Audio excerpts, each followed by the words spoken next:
So this question is the second part of the, in this video we're going to solve the second part of the previous question, and it's actually the more tricky part.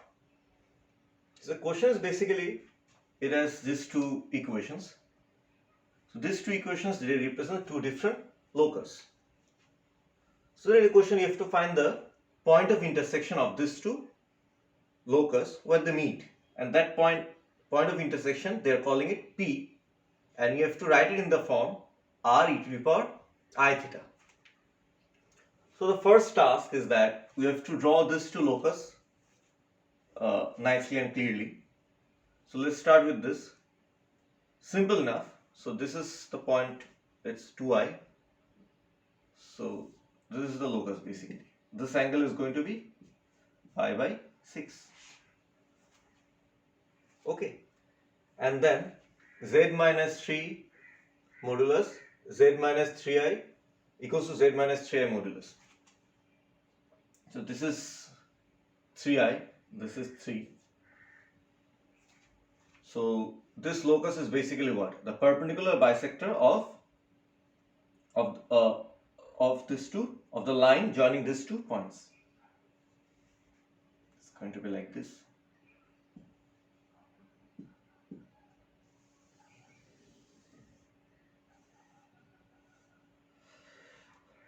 So this is the point P, the point of intersection. This is a straight line actually. Okay.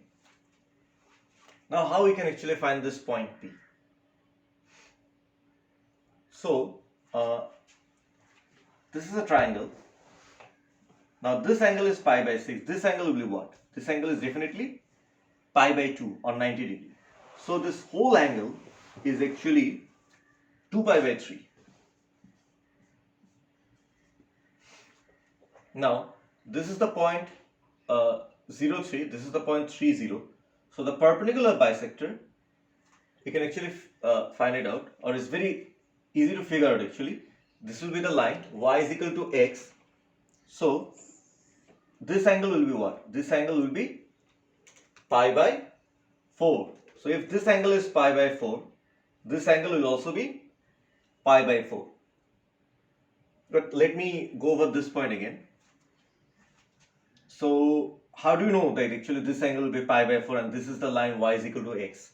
So this is 0, 3, this is 3, 0. So definitely if I find the midpoint, definitely the perpendicular bisector passes through the midpoint, that is 1.5, 1.5. Okay. At the same time, we know that by the perpendicular bisector, what is this? This is the line that is equidistant from these 2 points.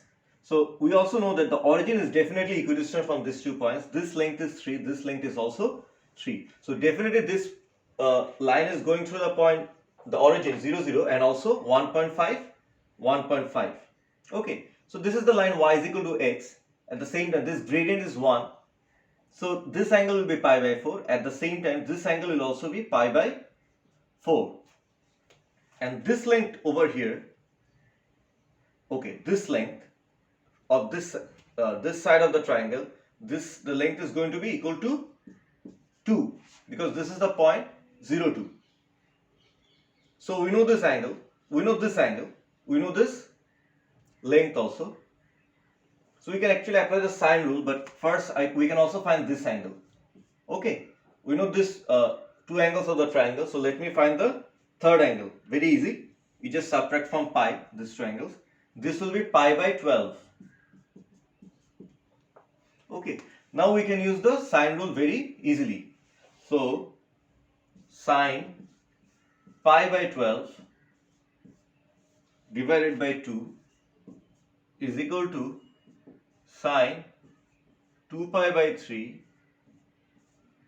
divided by, let's say, x. Let's say this length, this is x, length from origin to the point P. So the value of x you get as x equal to 6.692, or you can actually write 6.69 to 3 significant figures. So we have to write the point P in the form r, the coordinates in the form r e to the power I theta. So the value of r we actually know. This will be 6.69. This will be 6.69, and theta, the angle, what is the angle going to be?